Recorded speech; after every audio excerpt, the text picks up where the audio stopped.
Okay, good morning, ladies and gentlemen. Welcome to the discussion forum on forests in a cultivated planet. My name is Michael Hailu. I'm director of the Technical Center for Agriculture and Rural Cooperation, an institution of the European Union working in 79 countries of the African, Caribbean, and Pacific. I think my connection to forest today is I used to be at CIFOR many years ago, and I was in the group that first launched Forest Day. And after that, I went to ICRAF, and in the last 2.5 years, I have been a director at CTA. Well, I think we had an excellent start this morning, linking the whole issue of forests and agriculture. As stated in the booklet, we see that agriculture systems are seen as degrading forests, land and water, biodiversity, and climate on a global scale. Agriculture is regarded as a prime driver for deforestation. Business as usual on agriculture is not an option. On the other hand, we don't want to compromise food security. No government will adopt measures to reduce greenhouse gas emissions if they threaten a nation's ability to feed its population. We all know the numbers. Food production must increase by at least 70% to meet projected increase in the world population from 7 billion to 9 billion by 2050. Already 1 billion people go hungry every day, and another billion suffer from malnutrition. So the key questions that we try to address this morning are three. The first one is, how can forest conservation and enhanced food security be achieved at scale? Second question, does intensification of agriculture really provide solutions? And the third question, are the current views on how to ensure synergies between forest conservation and food security too much business as usual? So we have an excellent panel and a keynote speaker who will present new insights on the role of agriculture in transgressing planetary boundaries and present a synthesis of several initiatives to intensify agricultural production and raise soil carbon levels in forested landscapes. So we very much also count on the audience participation. So the idea first is we'll have a keynote speaker, maybe for about 10 minutes. Then we'll have questions for the panel from me. We'll then open for the audience to ask questions, and we'll have a final wrap-up session. So let me just introduce our panel members. Our keynote speaker, Deborah Bossio. She's the Director of Soil Research at the International Center for Tropical Agriculture, CIAT. She has a background in soil science with emphasis on soil fertility, sustainable agriculture, soil ecology, and soil carbon dynamics. She has lived and worked in Asia, Africa, and Latin America. And she has participated in major studies, including the Comprehensive Assessment of Water Management in Agriculture and the International Assessment of Agriculture Science and Technology, ASTAD. The lady sitting next to Deborah, Rosana Hicks. She's a researcher at the Brazilian Agriculture Research Corporation, Embrapa. She has degrees from Sao Paulo University and Australian National University, as well as the Paraná Federal University. She also did some work in University of Florida. She's currently a researcher at as I said, at Embrapa.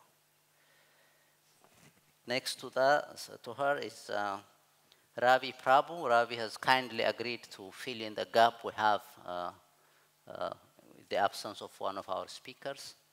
Ravi is Deputy Director General for Research at the World Agroforestry Center, and he also has previously worked with CIFOR with background in forestry. Next to Ravi is Andreas Tevetras. He's Deputy Director of the Norwegian International Climate and Forest Initiative. He's based in the Norwegian Ministry of Environment. Before assuming the position of Deputy Director of the initiative 1 year ago, he conducted an ICFI work on MRV for RED+. He holds a degree in nature management from the Norwegian University of Life Sciences and has several years of working experience in the national and international context from public management and civil society. We also have Phil Franks from CARE International, who has agreed to be the rapporteur. Phil is the coordinator of the Poverty, Environment, and Climate Change Network for CARE International, a network which connects projects from Asia, Africa, and Latin America. He has previously lived in Malawi, Uganda, Nigeria, and Kenya, working with environment related to programs in all countries. His key areas of expertise are forest management and conservation, social safeguards and RED, and climate change and development. So Phil will be giving us a wrap-up at the end of the discussions. Well, now without any further ado, I invite Deborah to give us the keynote speech. Thank you.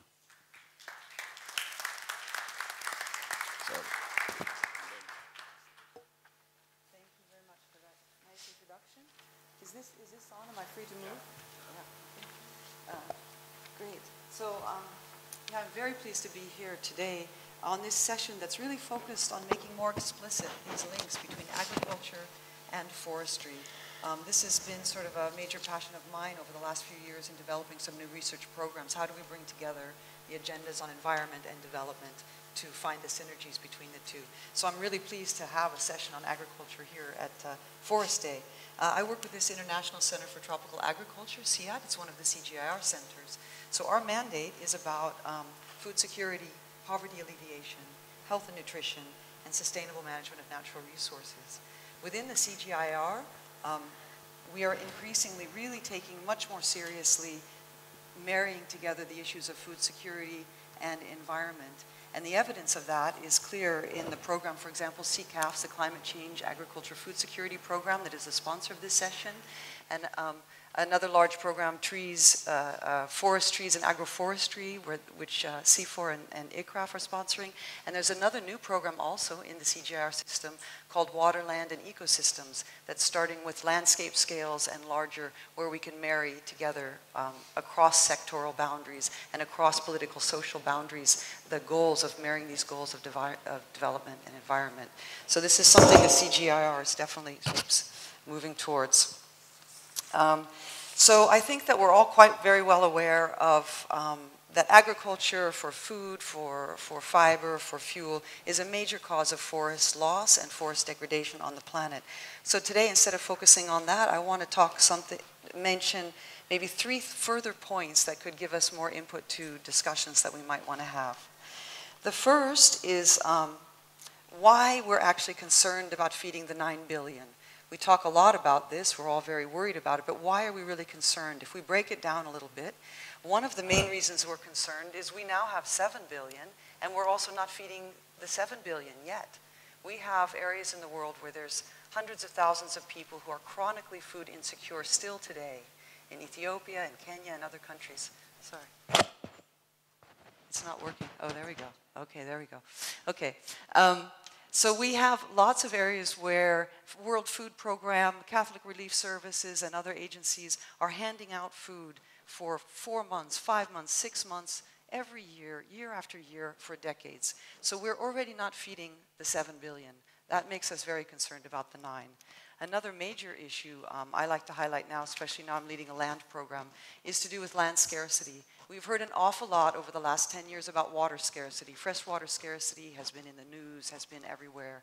And yet land has had a little bit less profile, I believe, because we still have this feeling that, you know, sure, in South Asia, Southeast Asia, land is very scarce, but there's so much land in Latin America, there's so much land in Sub-Saharan Africa that's still available that we can always look to these areas for developing our food production systems. But in fact, it's really not really true. In sub-Saharan Africa, if you take account of land quality, and land quality really matters, if you take account of land quality when you look at the population density per unit of land, you get a very different picture than if you look at just the population density per area in general. For example, 1 hectare of good land might feed a household and also have something for the market. An area of land which is lower quality, you might need 4 hectares to support the same numbers of people. And when you look at that sort of analysis in sub-Saharan Africa, you find that the equivalent of 3 to even 500 persons per square kilometer kind of real density of population. And this is most acute in the high potential areas in sub-Saharan Africa. So land scarcity and the quality of the land really matters, and we cannot leave that out of our equations about what we're doing. Another thing we care about in terms of how do we feed these 9 billion is this a newer perspective that was brought up this morning. I really appreciated this. Planetary boundaries was described already very well this morning, so I don't have to try to explain it again. But if you look at these planetary boundaries, climate change, nitrogen cycling, phosphorus cycling, biodiversity, agriculture has a central role to play in whether or not we remain within some sort of workable boundaries or not. So all of these things combined lead us to be, quite concerned about how we're going to be going forward in the future. I was recently at a university, and I really liked being in a university environment, not just the intellectual engagement and all the young people and everything, but also the graffiti in the washrooms. Here everything is all very clean. But there was one I remember, right before I went to speak, I saw a graffiti in the washroom, and it said, "If you're not concerned, you're probably not paying enough attention." And I think that that's actually where we are on this topic right now. Still, the next point that I want to make is that, this planetary boundaries and the land scarcity, these tend to be quite static in their point of view. We have this much land, we can do this much. We have these boundaries, we can do this much. But in fact, our agricultural systems, this is my second main point, are changing so rapidly. Really rapid change is what we're actually dealing with in terms of policy, intervention, incentives. You can't forget the fact that things are changing quite fast. A couple of examples from the various regions where we work. The Colombian savannas is a very good example. There they have what they're calling the breadbasket for the next generation. 4.5 million hectares of uncultivated land that is high potential land. And it's starting to be tilled up at a very high rate. But high potential just means that it is out there for us, but it has the soils are very fragile. There's a lot of wetland areas, there's a lot of high biodiversity areas. So as we till up this 4.5 million hectares of land, how long is that going to be sustained? Is it a breadbasket for 10 years before we burn it out and lose the soils, or is it going to last into the future is a big issue. Another example I want to really bring is the sub-Saharan Africa. We also have all of these ideas like, sub-Saharan Africa is where things are moving slowly. We still need to pick them up. It's all about development aid and this kind of things. But in fact, that's completely the wrong story. What's going on in sub-Saharan African agricultural sector is very, very rapid change. The national governments are investing in agricultural development. The multinational companies are investing in a huge way because they see these gigantic markets coming online in Africa. And even one that I like the most is this example was a study from the International Water Management Institute. They recently launched. They did a study of how much land is being irrigated by individual farmers. And they showed that hundreds of thousands of hectares of newly irrigated land is happening in Tanzania, Burkina Faso, Zambia, all based on individual farmer initiative. Nothing to do with this government investment, nothing to do with EFAD, small-scale irrigation projects, nothing to do with our efforts. It's farmers are doing this on their own and mostly unsupported. But it's a very good example of the fact that there's very rapid change going on in sub-Saharan Africa. Another example that's useful and probably better known in this audience is, I'm going to take Laos as an example in Southeast Asia. In Laos right now, it's estimated, I don't know how accurate, estimated that 13% of the land area is under foreign land acquisition already, for mining, but also mainly for oil palms, for rubber. And then there's a huge larger area in Laos that's coming under pressure from regional capital, money from Vietnam, from China, coming in and determining the land use in that country. The reason I bring this example is not to point out the land acquisition issue, which we're all very aware of, but rather to talk about the fact that the actors are changed. So before I get to that, I want to mention this rapid pace of change. We've also just heard that climate change is proceeding much more rapidly than we ever thought it was going to. So adaptation has to proceed much more rapidly than we ever thought we were going to have to deal with. And agriculture is changing much more rapidly. So how do we get all of these trains that are like moving so quickly and so dynamically to move towards a direction that might help to secure a future for the planet? I think that's our challenge. So my third main point is about this, the nature of this change is different now. Increasingly, the influences on agriculture are transboundary. Agriculture is no longer a local issue. When biofuel policies in Europe affect land use in Africa, when food security issues in Saudi Arabia affect land use in Africa, when regional markets become more active. In sub-Saharan Africa also, there's a lot of energy going into creating regional markets to increase the power of those regions into international markets and also to make flow of food and other goods easier across borders. But when you do that, the nature of our challenge towards sustainability changes because the actors are different. It's no longer just deal with the local government or with the World Bank and other development people. It's much more multinational, and it's much more the kind of people who don't necessarily even join us at meetings like this that we need to be talking to if we want to achieve some kind of positive change. So I want to end this just with one example of the potential to steer agriculture towards sort of forest protection. It might be a familiar example in terms of it's about land sharing. So to bring this back down from the global to a real example, we have this system in Central America where people have shifted from slash and burn agriculture to slash and mulch agriculture, which means that they still cut down most all the branches off the trees in their highly sloping lands.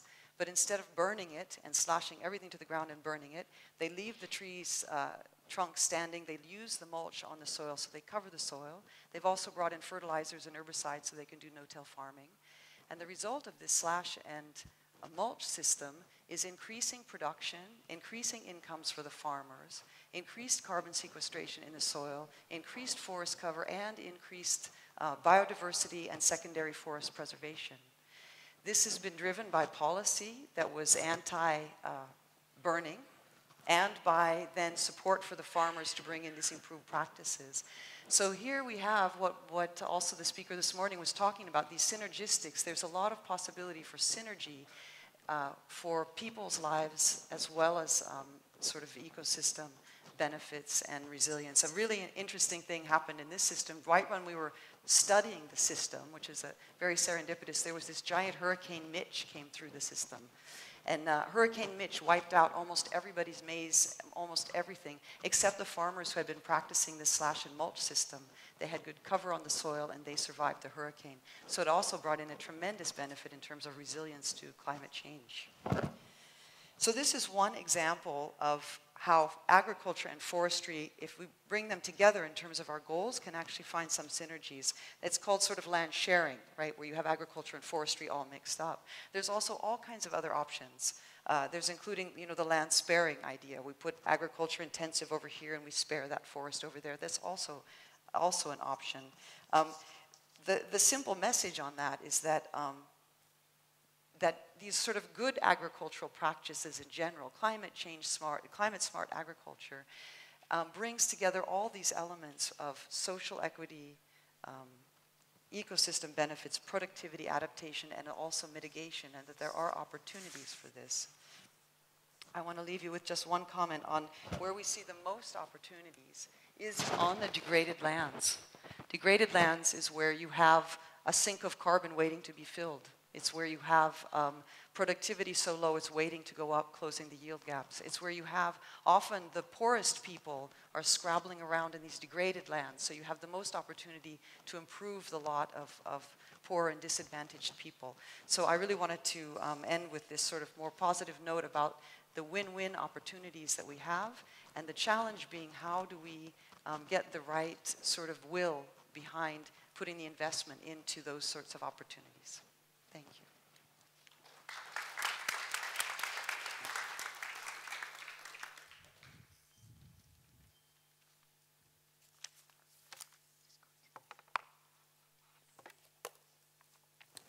Thank you very much, Deborah. I think the key theme in your presentation is very much on the change, the rapidity of the change, and the opportunities that lie ahead for a win-win solution. I think it's very much in line with the keynote speaker this morning, that we shouldn't be very much focused on trade-offs, but on synergies and win-win solutions. So now what we'll do is we'll be asking panelists specific questions and seek their views on the issues that we're discussing. And the first question I will be asking Andreas, and the question is RED Plus achievable without enhanced focus on agricultural production? Andreas. Thank you.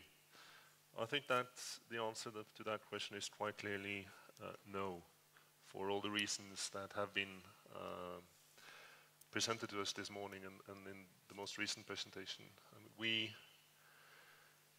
we know that we have to increase food production. We know that the business as usual way to do that is to convert more forests into cultivated land.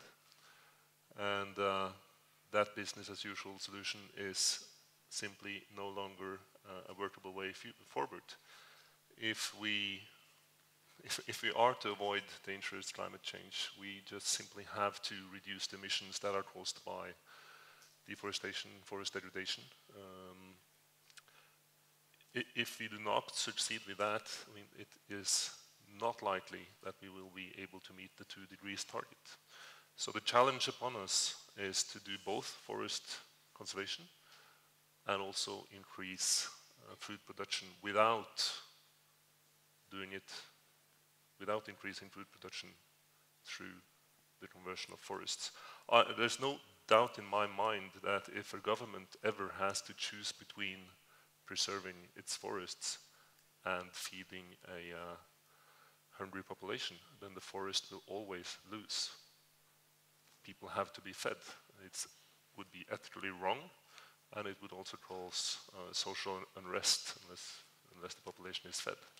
So for those of us that work on promoting the conservation of forests, the better management of forests, the challenge is to do that in a way that goes hand in hand with feeding the increased population. And I think the focus that has been put on creating synergies is exactly the right focus. It is possible, and it's also not only possible, it is beneficial for agriculture to draw upon the ecosystem services provided by forests. The rainfall patterns are stabilized and created by forest. The water table is raised through forest cover. Forest organisms are helpful in controlling pests and promoting pollination of crops. I mean, there are lots of benefits from forest into agriculture that we need to explore, that we need to draw upon, and that will be useful in creating a more climate-smart agriculture, and of course also promoting agroforestry. And for those of us working on RED, there's some key challenges that we need to focus upon if we are to succeed on this. There's a lot, of course, that has to be done within the agricultural sector to both increase per hectare productivity, reduce the loss of produced food, that is a substantial problem, but also improve the distribution of food. That is something that is not my specialty. There are others in the panel that will talk more about that. But for us that work on RED, some key things we need to focus on is that we must never allow RED to be a topic that is discussed within the environmental and forestry compartment alone. I mean, RED is not a forest conservation scheme or only a climate change mitigation scheme. It is a fundamental national development issue. And it has to be encompassed in high-level national economy-wide strategies. If not, RED is not likely to work over the long run. So RED has been for a long time, or at least for the starting years that we have worked on RED, has been mainly focused within the environmental and forestry departments and ministries. And that situation is changing, and it has to continue changing because it is a national question that is related to producing food, producing employment, producing economic growth. So in our view, I mean, the transition that we're seeing from seeing RED within forestry and climate change negotiations to a broader focus on green economic growth is a very, very positive signal. And there are many countries that are doing very interesting things. Just to mention a few, the Ethiopian climate resilient growth strategy that seeks to combine the preservation and possible enhancement of the forest cover with increasing energy access and food production is one very interesting example for the future. Likewise, the Indonesian strategy to both reduce emissions from forest destruction and the destruction of the country's peatland while ensuring economic growth is also a very, very interesting example for the future. And I think it's worthwhile to mark that in Indonesia, the RED Plus work is being led by a group that reports directly to the president. So it has put RED into the realm of the high-level political decision-making, which is the way I think we need to move forward. But I think I'll stop there for now. Thank you. Thank you very much, Andreas. I think this leads us to the next question, probably to Rosanna, because you can give us your perspective from Brazil's experience on how forest conservation and food security can be achieved as a common goal at scale. Well, first of all, I'd like to thank you for the opportunity to be here and, to be able to say something. I think RED is also very important for Brazil and for food security, as will, help it, not only alone, but will help to stop deforestation. But mainly of our point on deforestation now is related to work on degraded land, and that we have quite a lot, mainly land that was used, it was a forest before. That's part of our numbers, and if you see our numbers, they are very related to forests and to land degradation. So they are all integrated, and we think that we have to work together, forest, agriculture, to integrate it and to work. There is a big challenge on that, and that's what we have been really work on all that, to increase productivity on food and fiber and to keep the forest. So RED on that, it's a very important issue. Okay, thank you. Let me ask Ravi, because one of the issues I think also Deborah touched on and which we are all concerned about is this large land-scale acquisition in developing countries for investment, and which is also known as land grabbing in some circles. I think the issue is how this is driving land use change and how investments can be implemented to ensure better forest management and climate smart agriculture. Ravi, if you can comment on this. Yeah, thank you. About 3 weeks ago, I was in Sweden at a conference, and I was listening to my colleague, who's the Director General of IITA, and he said something that got me thinking on this whole issue of land grabs. And he said, I was told here, just as an introduction, that I'm standing in for George Wamakoya, and they said, George is both interesting and controversial, so be interesting and controversial. So this is my attempt to be interesting and controversial. But Sanginga said something that sort of resonated with me. He said he's based in Ibadan, and he is from the Congo, so he's African. He says, land grabs, I'm not worried about land grabs. In fact, I welcome them. He said, the Asian investment in Africa is waking up African investors to the potential of agriculture in Africa. So there is a silver lining to what has been less a land grab and more a water grab. Basically, the land that's been taken, leased out to foreign investors, bringing welcome investments, has been prime land which is close to water, which is access to irrigation. The problem here is, of course, alienation of people's rights to that land. Now, there are some cases where the investments have been welcomed, and in some cases where the investments have caused problems. This is a concept that you might call as the swing potential of any policy intervention. Any policy intervention can be an angel or can be a devil.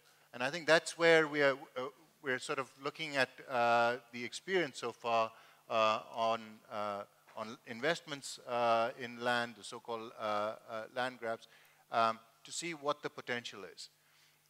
The problem, and I'd like to step back a little bit, and this is me trying to be a little bit interesting. If you were to close your right eye, if everybody was to close their right eye, please. Okay? Now tell me the color of the shirt of the person on your right. Can you do that? Now, try that with the left eye. Maybe you're more successful. The problem is that our policies are one-eyed. They either see agriculture or they see forests. And I think what we are looking at with all of this is an integration and a connection between those policies. If that is provided and we take on board the issue, the criteria for equity, we should welcome foreign investment because, as you know, Chair, the CARDEP for Africa certainly target for investment in agriculture is 10%. Many countries struggle with that. So if foreign direct investment comes in and it meets those criteria and it generates interest in Africans to invest back in their own countries in agriculture, it's not a problem. The issue is agriculture or forest. That is the bigger challenge. And I think from where we sit at the World Agroforestry Center, we try to keep both eyes open. And we see the connection between the agricultural landscape and the forests. And sort of driving into Doha, one of my American colleagues said, boy, this is like Phoenix, Arizona. And I said, why is this like Phoenix, Arizona? He said, well, basically Phoenix is in the middle of a desert. The water comes from miles away, and it's urban sprawl. So I kind of thought of that and put on my agroforester's hat, and I said, well, and this comes back to the food production issues that you brought up. You could look at solving the world's agricultural problems with urban sprawl, which is extensification, or you could go the Manhattan way and build upwards. And again, I think if you look at one of the states from my country, Kerala, if you fly over Kerala, you would not know whether you are over a forest or whether you're over a farming landscape. We recently went through Cameroon, and one of our board members said, when are we actually going to get to the farmlands? And my colleague said, well, we're passing them all the time. He said, but this is forest. No, it's not. It's farmland. And the whole issue of bringing trees into farming landscapes, integrating them, would integrate the forests with the farms in a way that we haven't done or thought to do so far. So I think there are solutions. So when we look at intensification, it's not just about more of the same, it's doing it differently. Thank you, Ravi. Well, I think the key point, of course, that you have raised here is the need to look at the whole, issue of agriculture and forestry together in a policy framework. And of course, the global policy framework for climate change has not been very much dealing with agriculture. And I think as we speak, people are debating how to put agriculture on the UNFCCC agenda. And one of our speakers, George, was supposed to address that issue, but since he's not here, Bruce Campbell, who is the director of the CCAFS, who has also been following closely these discussions, has volunteered that he would take this question for us. So Bruce, could you maybe tell us, update us what's going on right now in terms of putting agriculture into the UNFCCC? I just opened my computer to read the latest text on agriculture, and it's exceptionally depressing. I can give you a quantitative picture of it. It's 3 pages, and 75% of the sentences are bracketed, which means there's no agreement on almost anything yet. And SBSTA ended yesterday, and the likely outcome is that we agree to discuss it again next time. Now, there's going to be a push behind to see if the Qatar presidency can raise its profile at the high-level session, but many nations are just wanting to put it off. So I'm with the youth. In Cancun, they held up this fantastic T-shirt. You have been negotiating all my life. Don't tell me you need more time. And essentially, that T-shirt is going to be, it was very useful in Durban. Well, actually, we got agriculture mentioned, but it looks like the T-shirt should come out in Doha again. So, I think that we have to start doing some of the things that are mentioned on the ground by ourselves with progressive countries and progressive farmers' organizations, those sorts of things. So we really have to push on the ground action. Thank you, Bruce. I just would like to come back to what Andreas was saying, the need to look at RED plus more as a development framework instead of just looking at it as a forestry issue. And in this regard, I just would like to ask you, what would be the role of donor agencies in ensuring, food security and conservation are handled through the RED plus? Well, that's a big question, but I'll try to give a few small replies. Because RED is, put very simply, RED is a funding instrument. It is an instrument to reward results in the terms of reduced emissions of carbon from deforestation and forest degradation. That is the basic of RED. And I think that the best thing that the donor countries can do with also developing country partners would be that we establish an international mechanism that pays for these emission reductions in a large scale, in a predictable way, and in a way that is focused on carbon emission results, paying for that. Now that is what RED is. Now the bigger question is, how do we achieve RED? How do we achieve the emission reductions? And when we have achieved them and we get paid for them, what do we do with the money? And that is basically a question that is a matter for developing country governments alongside with their civil societies to decide upon. But of course, I mean, we as a donor country have opinions, and we want to support preparations for this.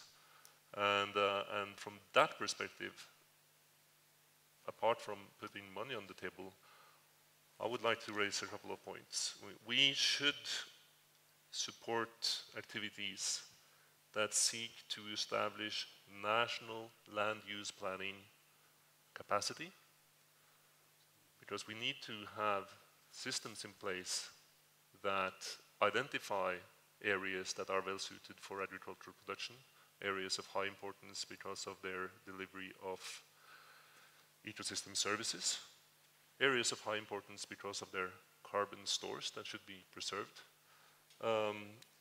areas of high importance for infrastructure or energy development, etc. This takes a rather complicated national land use planning process, but also an advanced system to make sure that those plans do not remain just as paper plans, but are actually implemented and enforced. That is a capacity that many countries need to develop. It hasn't been needed to the same extent as now because there hasn't been this scarcity of lands that we have talked upon and this diversity of needs, but it is a capacity that is in increasing need, and that should be supported by RED funds.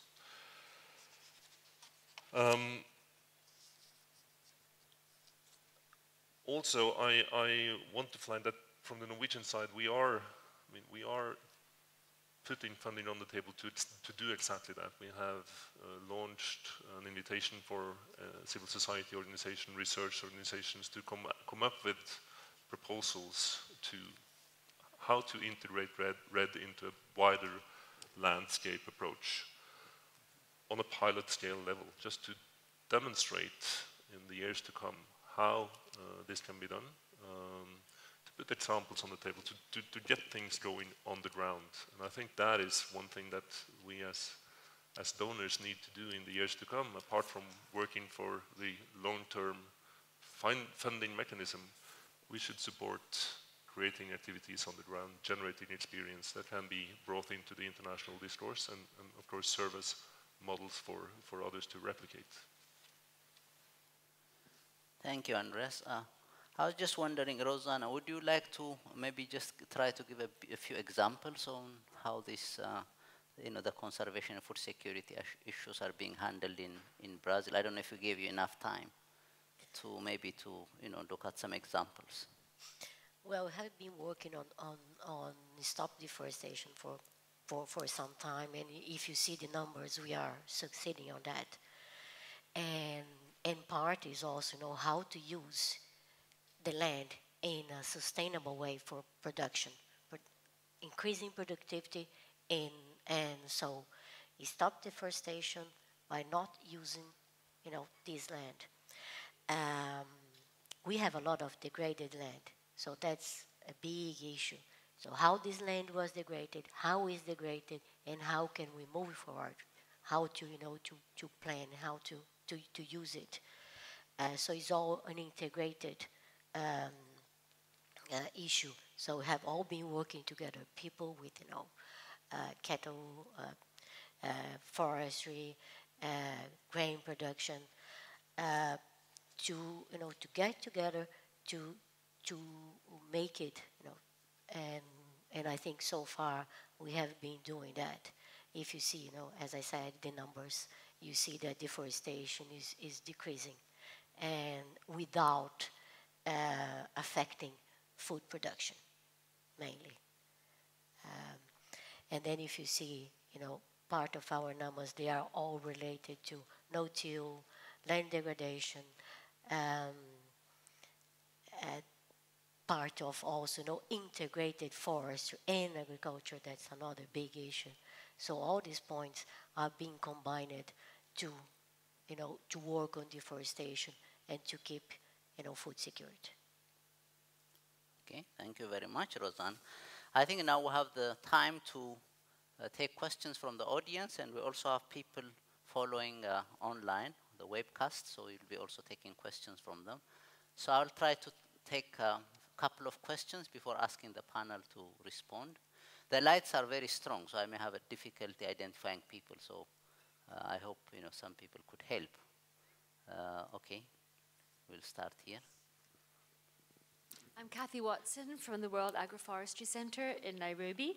I loved the concept of shifting from slash and burn to slash and mulch, and I just wondered if you could elaborate on that. Did it make the agriculture more sustainable? Did it stop people moving further into the forest? Did it effectively become an agroforestry system? So that was for Deborah.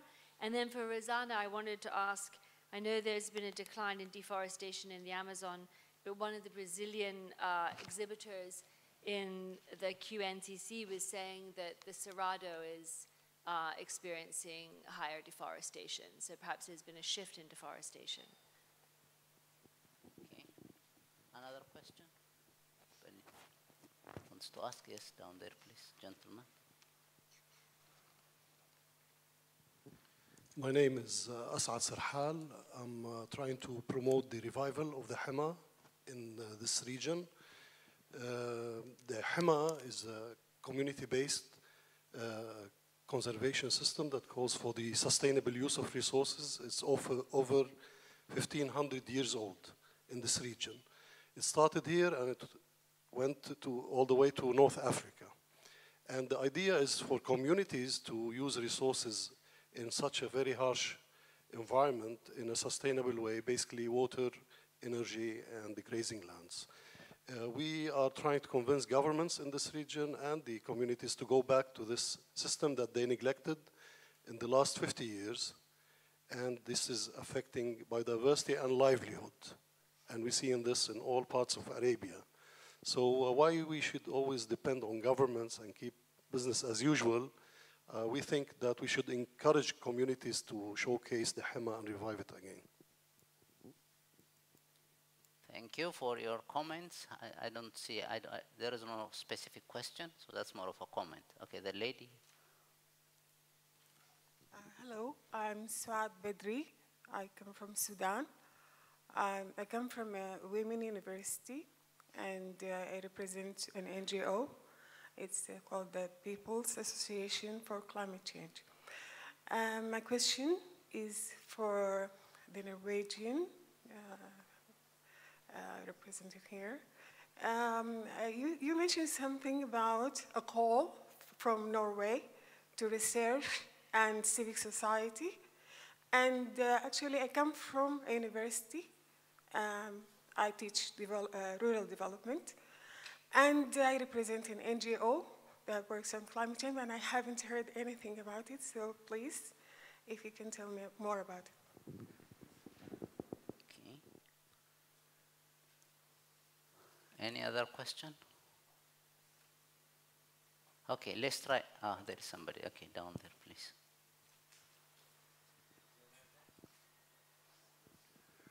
Yeah, 2 points. First of all, second of all, I think we learned from Deborah that the graffiti is much more conceptual in ladies' bathrooms than in men's.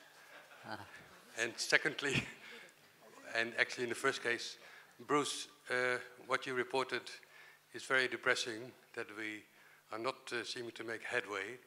In any way, should we change our agenda or actions for today or tomorrow, with all of us here, to really push agriculture, including forestry, onto the COP agenda? Any suggestions? Thank you. Okay, let me ask the panel maybe to address the questions that have been raised so far. Would you like to, Deborah, do you want to start? I can speak about the Kwesungwal system, Please. the slash and mulch system. So it's called Kwesungwal, and it's the thing that's important to remember about it is that the previous system was slash and burn. They would go in massive manual labor, burn the whole area, plant the maize, and within 2 years, the productivity was starting to decline. By 3 years, they had to move on. So this system is actually a much higher input system. This is not like low input, low technology system. They're bringing in the mulching, the no-till, with fertilizers as well. And they're able to maintain, with that combination, they're maintaining their yields for, now some of the systems they haven't had to move for 12 years. They're maintaining on site. Much more, less movement and much less manual labor, much higher productivity. And the tree cover, it's exactly as was described here, where you go through, and that's exactly what I said when we were walking through. I said, when are we going to get to the farming? So it's very much a land sharing sort of arrangement with much more forest cover. One thing I think is really important is that this system has been going in place now for in some areas more than 12 years, 15 years. And the farmers have been getting wealthier and wealthier because it really works. They have surplus to sell. And so what they're tending to do is to buy an extra cow because that's the next level of gaining wealth in this area. And so now they're starting to actually plant in strips of pasture in their system. And the pasture is starting to degrade a bit more because it doesn't have as good a cover. So there's no such thing as one solution that stops You stop and say, we've solved this problem. Now they're going into a new cycle of change, and we need to think, okay, what's the next step in the system that's going to help maintain? But I think that describes the system. Does that answer the question? About Cerrado, you are right. You know, that was part of a frontier for agriculture, and part of, you know, the increase in production in Brazil was from Cerrado. And we do have one specific plan. One of the numbers is specific for the Cerrado, for deforestation in Cerrado. So I haven't got the, you know, exactly the numbers, but it's in there. There is a specific plan. There is a specific for the Cerrado, as there is another one for the Amazon. One is specific for Cerrado. Okay. Anyone wants to address the question from Sudan? I think there was a question for me yes, about the funding scheme for civil society. I mentioned it because I wanted to demonstrate that we are trying to support activities on the ground, and there will be funding for that, but the current round of application is unfortunately closed. So that's a closed window, I'm afraid. Okay. We can take more questions. I'm not sure if we have also questions online. Somebody's collecting those for us. Yes, please.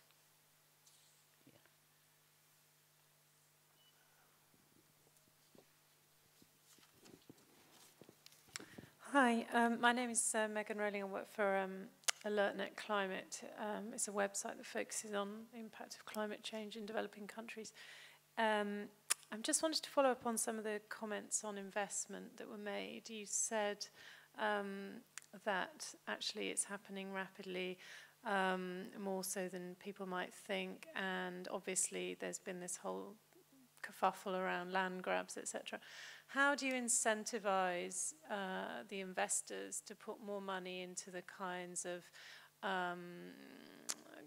transformation of degraded lands, the type of investment that works for people and forests, rather than just working in the interests of profit and export agriculture? Okay. Yes, please, gentlemen. Hi, thank you very much to everyone for really, really interesting debate. A lot of the examples that have been given strike me as you can characterize them as agroforestry. And I mean, we've been looking at agroforestry, trying to promote agroforestry for decades. You know, definitely since the beginning of ICRAF, you know, over 3 decades at least. But we haven't quite achieved that scale, and I just wanted to know how you see REDD+ helping us kind of achieve scale in promoting agroforestry as one of the solutions to this false dichotomy between forest and agriculture. Okay, over here. Thank you. Peter van Midwoud with the Gold Standard Foundation. My question is actually on more the demand side of things. We are really talking now on how we can intensify production, which I think makes sense if we think about the 9 billion people we have in the future. But also there's this cliche that at the moment there's actually enough food for everybody, it's just a problem of distribution. Now if we think about how we have to feed the world in 2050, I wonder, should we not also look way better at how we're currently using the available food? Because perhaps if we would be more efficient here, we don't need that much intensification as we would need if we work as we do today. And it brings me a bit to the supply side as well, because I think they can play a role there. Currently the bookkeeping systems that we're having are of course looking at quarterly results, but don't really account the long-term investments in, for example, more fertile soils. So we're very much focusing on increasing production, but should we not focus on also demand? And I don't want you to say, of course. But should we not also focus on demand and also on really changing some fundamental bookkeeping systems that we're having, meaning really having more of a law framework with which it makes more, which allows us to have more profit from investing in long-term land use.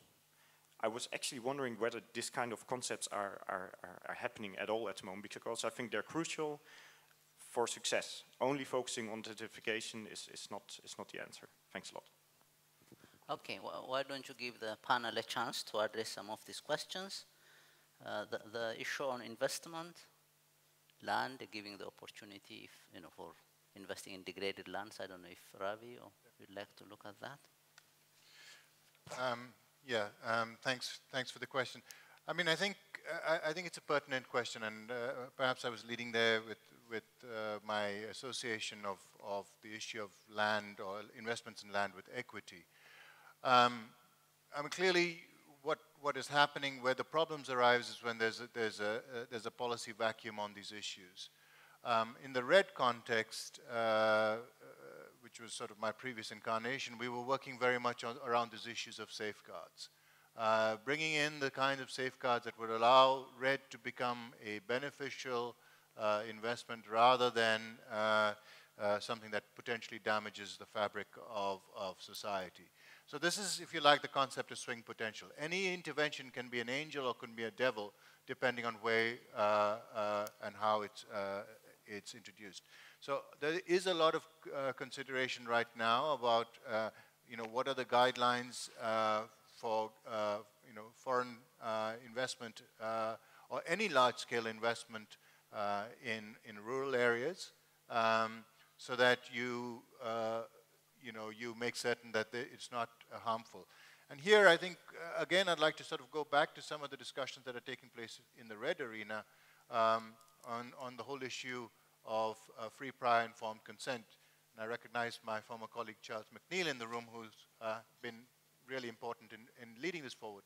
So if you bring communities on board in this process, so really it's not the end itself, it's the means determining the end, and process in getting to the right solutions.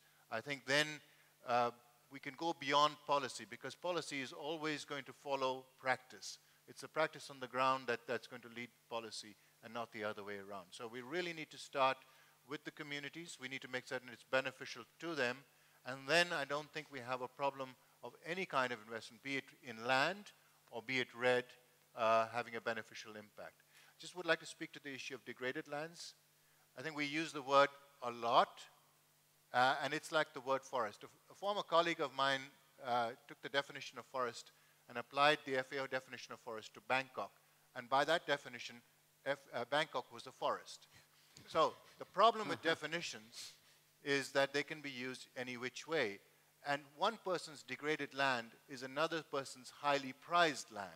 And this again goes back to the whole issue of consultation, bringing people on board so that they understand both the uses they have presently and the potential uses in the future, so that they make the decision to shift, not you make the decision to shift for them.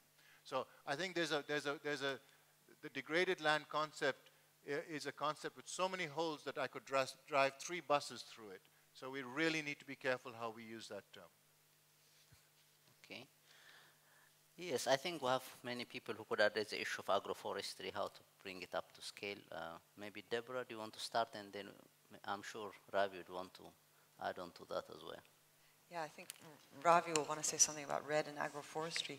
I want to bring up a different kind of example. I couldn't hear what Martin said. He's made some clever joke, and he probably said something about dry areas. I'm not sure. But I wanted to bring up a different kind of an example of something that is happening, that there's no doubt that the attention to forestry and agroforestry over decades of what we might consider ineffectiveness is actually starting to pay off.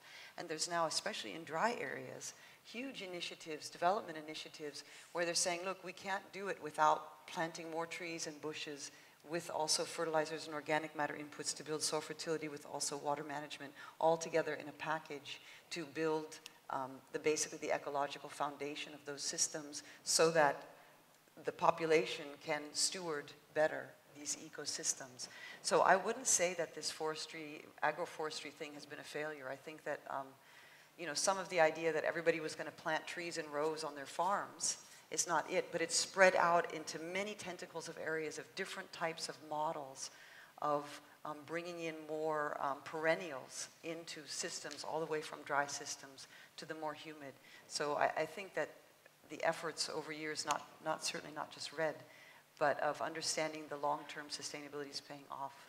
I wanted to thank the gentleman for this comment about sort of also consumption and you know, food systems. There's no doubt that we need to also look at that side of the story. We can't be only thinking intensify. It's the same with, you know, just driving bigger cars and just let's find the gas. You know, we don't want to just find the more food for whatever we want. There has to be some look at food waste, at food issues, and at consumption issues. So I appreciate that you brought that up in the session. Ravi, do you want to add on to the agroforestry question? Yeah, thanks. I think Debbie's already started answering. I think it's really important to understand that the term agroforestry might have been around for 4 or 5 decades. The system of agroforestry has been invented over 1,000 years ago. So, in fact, we've gone through many cycles of different agroforestry systems being developed. And in fact, I think it's perhaps modern agriculture which has been the worst enemy of agroforestry, because it's taken out the heterogeneity in the landscapes and promoted monocultures. Now we're starting to understand that bringing that heterogeneity back, bringing trees back into this landscape is beneficial. And I would say that actually we're going pretty much to scale. I mean, if you look at what's happening in parts of the world, there's not just thousands, there's hundreds of thousands of hectares now that are under what you would call agroforestry systems. Not trees in rows, but a whole lot of things, from farmer-managed natural regeneration, through tree crops, through, you know, all kinds of different systems.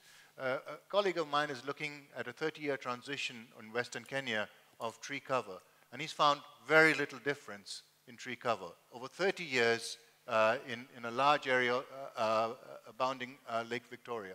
What he's found is the changes in tree cover, and that farmers have been planting different types of trees and in different arrangements. So basically where people understand these systems, where it's part of traditional knowledge, these are systems that are going on. What we may be having a problem now is, you know, in bringing that into the agricultural system. And here's, I think, where science and technology can help to integrate and bring these systems together. I just want to speak to the issue of intensification. Every day, 1 billion people go hungry to bed. 2 billion suffer from malnutrition. Many of the people who suffer malnutrition are from the highly intensive monoculture cereal landscapes of the world. Why? Because they're producing for markets. There's an Operation Flood in India which produces milk. Most of the milk that's produced, in fact all of it, is sold, not provided to their own children. And this is where we have a problem, and when we promote a solution, it creates another problem. Debbie, you spoke to this issue. And so we really need to understand how we deal not just with hunger, but also with nutrition. And heterogeneity, bringing in diverse life forms into the farming system, is one of the ways to do that. Thank you. I wonder if, Andres, do you want to comment on the investment issue? Or yeah, I'd like to. I think, I mean, if RED Plus, I mean, if it should be recognized as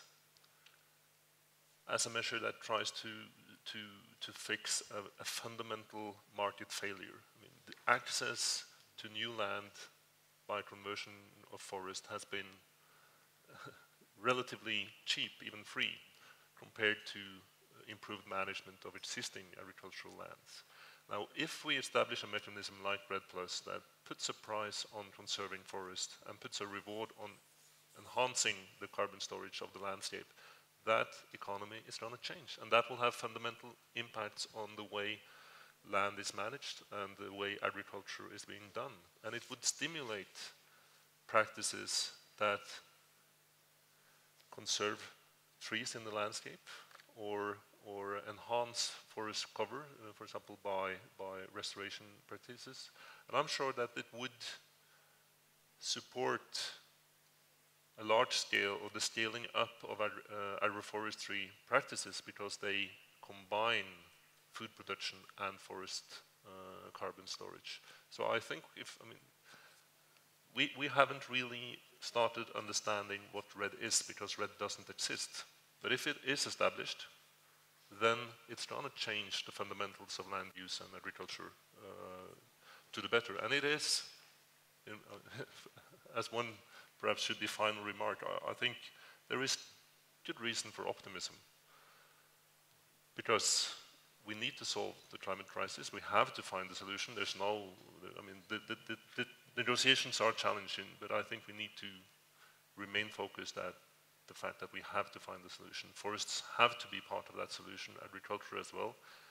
And that represents new opportunities for better land use, for improved food production. It's not going to be easy, but suddenly we have this mechanism, or we will have this mechanism that generates economic benefits from better land use that we haven't had before. So I see RED as a huge opportunity for improving livelihoods and food production while combating climate change. Okay, great. Well, I think we are almost coming to the end of our session. We probably could have one or two questions, burning questions, if anyone wants to have them. I have one from one of the people following online. This one is, can we have practical examples where forests can actually regenerate degraded land? So that's something the panel you might want to think about while we take one or two questions from the floor. Anybody has any burning questions they want to have? Yes, please. Yeah, go ahead. Anybody?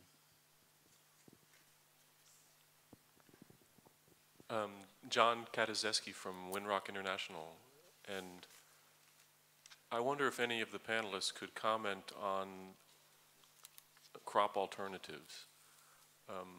We've had some conversations, just an example, we've had some conversations underway in Indonesia where it's the most rice per capita consumption in the world, and climate change is threatening some of their production systems, but some of the people leading their agriculture have said, well, we should be planting less rice and moving to crops that are less resource intensive than rice, but we can get the same nutrition value on land.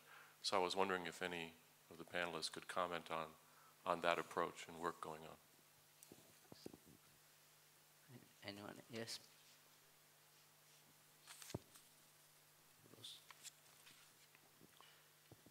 I guess I wanted to rise to the challenge of Martin's question, seeing that none of the panelists rose to it. And what can one do in the next couple of days? So tomorrow, the chairman of the Qatar National Food Security Program will be giving a keynote.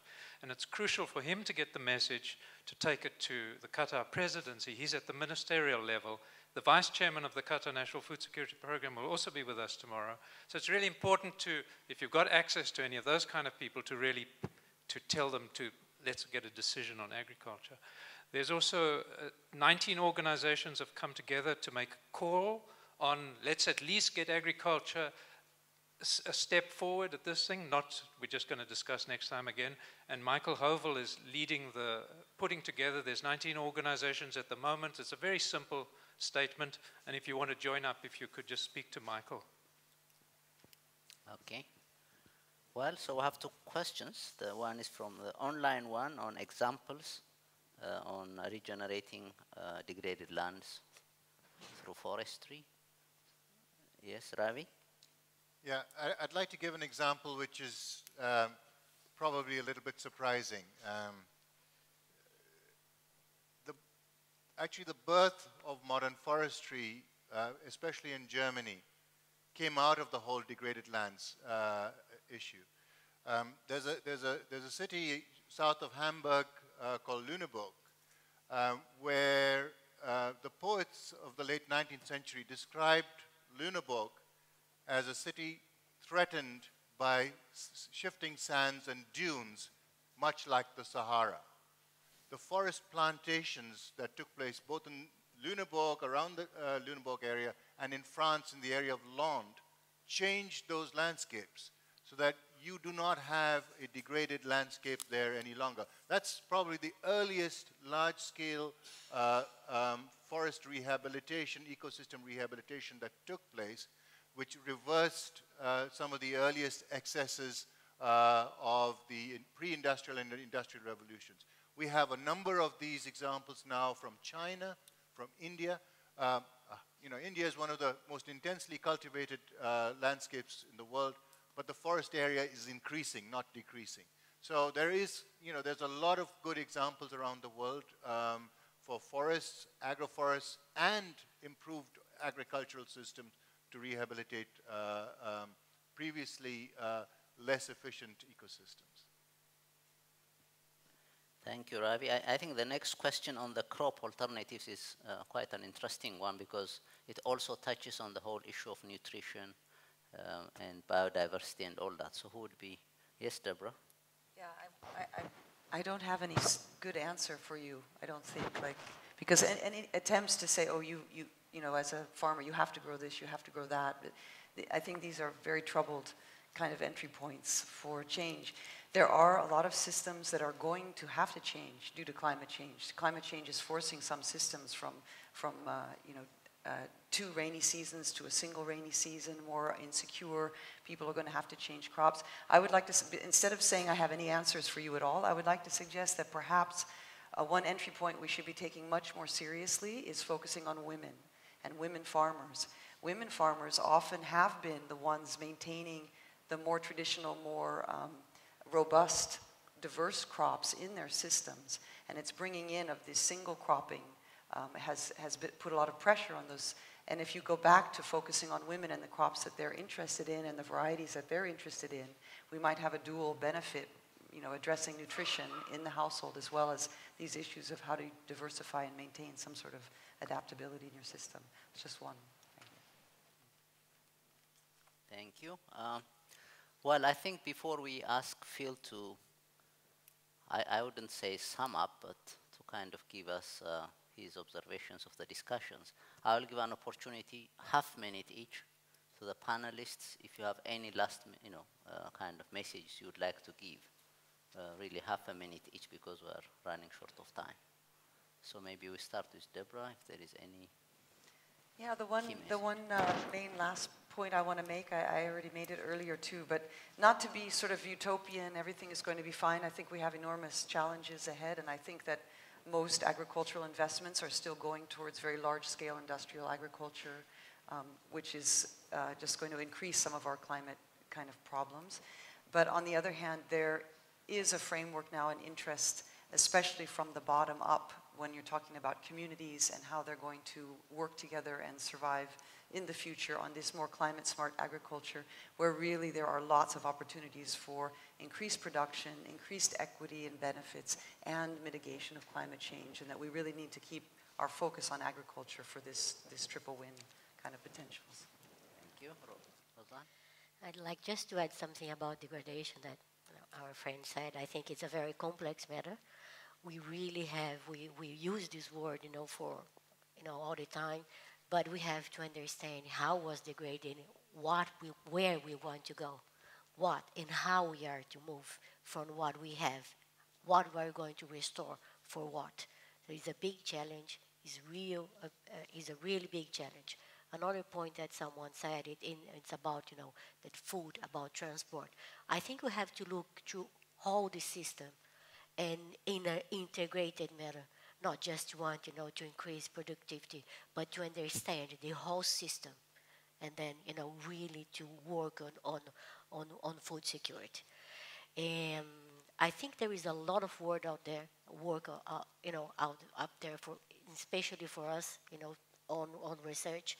We really need, you know, basic information to move in the right direction, to keep, you know, the sustainable work, production, and to restore what has to be restored. There is a lot of work, and I think this work has to be integrated and within, you know, everybody. Thank you, Rosa. Ravi? Yeah, well, I found this very stimulating, and I've learned a lot from the questions. I'd like to sort of leave all of you with my pet nightmare. When I go to bed at night, I wonder how are we going to deal with the wicked problems of development without understanding how to deal at large scale with the problems of nested scales. So that, you know, at one level, a solution that works for a household does not work at the district, does not work at the region, and certainly does not work at the global. How do we work these are not Russian dolls that fit neatly into each other. These are messy issues. That's what keeps me awake at night. And if I keep you awake at night as a result, and you come up with a solution, please do send me a solution, because that would make me sleep well. That's a nice challenge. Andreas? Thank you. I think one solution to Ravi's nightmare that I would like to leave as my key message is that we need to stay focused on establishing a large-scale, predictable REDD+ financing. That is one of the solutions to changing the logic of land use. And it doesn't exist yet. It is still going on within the negotiations, and we need to keep focus on getting that established. Then, when we have that, and while we experiment with that like we do now, we need to keep focus on the fact that we can't see REDD in isolation. We have to see it as part of national green growth strategies where food production, livelihoods, job creation, etc., are seen as one whole. That sums up what we have to do. But it's not going to be easy, but it is doable. Thanks. Thank you, Andreas. Well, now I would ask Phil to try and give us a couple of his observations on the session this morning. It's not an easy task, I know, but I'm sure he'll be up to it. Do you want to come over here, or you have a micro? I think I'm okay All here, right. yeah. Okay. Well, I might chip in a few observations, but primarily I'm going to try and capture the key points in the presentation and the subsequent discussion. So in opening, I mean, we were reminded of what all of us know, that agriculture is a prime driver of deforestation, the need to increase food production by at least 70% by 2050. Partly that is in response to population growth, but I think changing consumption patterns, as we have heard, is also a very major factor in that. Deborah, in her presentation, emphasized that even now, with the population of 7 billion, we have major challenges of food security. So I think Ravi mentioned that 1 billion people don't have enough food, 2 billion malnourished. This is a major problem right here and now. That there is a growing realization, Deborah was talking about, of the significance of land scarcity. We're sort of moving beyond the era of land is plentiful, particularly where that has perhaps been the thinking in Africa, and that really is no longer the case. That was kind of referred to in the sense of planetary boundaries this morning in the plenary session. Another important point is that agricultural systems are rapidly changing. They're not static. In sub-Saharan Africa, we're seeing very rapid change, rapidly increasing private sector investment, for example. And of course, climate change is rapidly changing the context in which this whole discussion is situated. And also the actors, the drivers and the actors are changing. Markets becoming much more significant. We were given one sort of concrete example of changing systems in the example of the way slash and burn systems are changing to slash and mulching systems, with in areas including use of fertilizer, but this produces this sort of synergy of achieving increases in income, food production, forest conservation, and carbon sequestration. That there is a particular opportunity in degraded lands, and it is very often in these degraded lands where the poorest people are, who are most vulnerable to climate change. That is not a coincidence.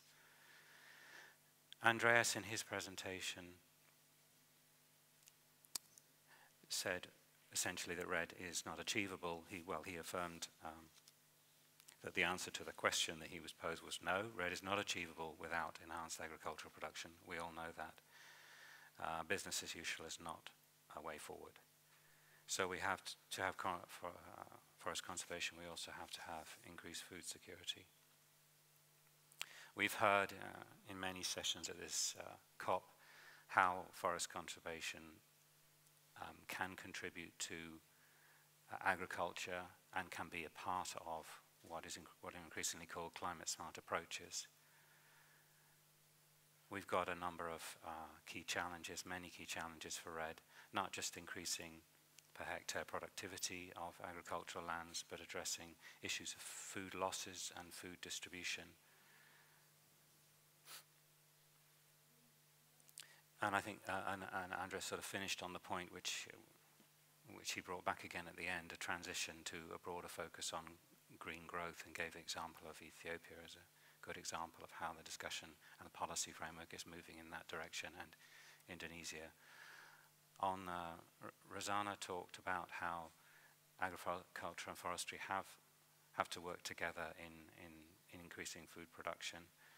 There was some discussion in one of the questions about the fact that although deforestation is going down in Brazil overall, it appears it's going up in some areas, in the Cerrado, whereas it is going down in the Amazon. And therefore, in a sense, there is an issue of displacement, which would be of concern. Ravi, in his comments, talked about the issue of land acquisitions or land grabs driving land use change, that this is a wake-up call. It could have some positive aspects, has some positive aspects, but it also has some potential threats, that notably the issue of alienation of people and people's land rights, and there are a number of examples of this. But perhaps, he said perhaps it's as much a water grab as a land grab. The issue, so this has to be addressed through the issue of equity. So whilst countries may welcome foreign investment, and this is indeed welcomed in most situations, the issue of equity is crucial.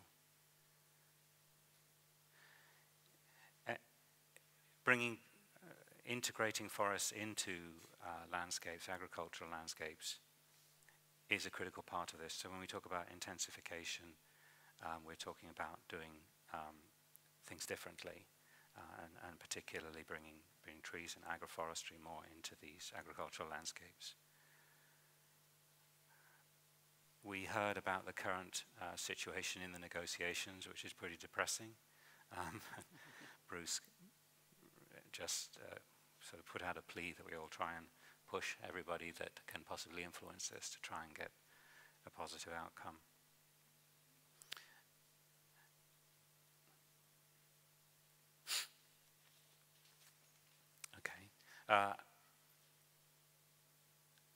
Andreas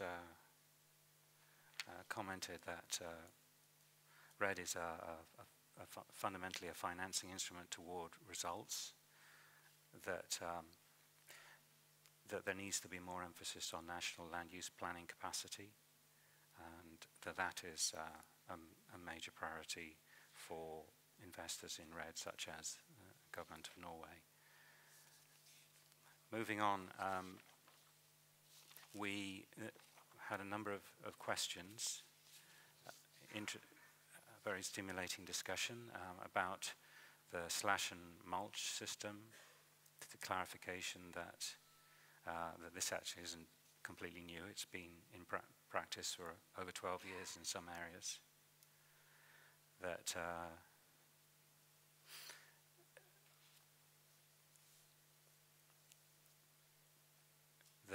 on intensifying production, that it isn't just an issue of intensifying production, there's an issue of distribution and food availability, working on the demand side, changing the framework to give more incentive for long-term investments in land use change and sustainable agriculture. On the issue of equity, and it's related back to a question about traditional, there was a comment perhaps more about traditional land use practices. There, particularly in the context of RED, there's been a lot of work on safeguards to try and address potential negative impacts and enhance the positive benefits. And that discussion on safeguards in RED could be taken forward, or perhaps is already being taken forward in the form of guidelines for investment in agriculture, particularly in foreign investment. Ravi gave us an example of FPIC, free prior informed consent, and the importance of that issue. And just cautioned us to be careful how we use the concept of degraded lands, as it means different things to different people. Another response to another question emphasized again the importance of addressing issues of consumption, also waste in the food system.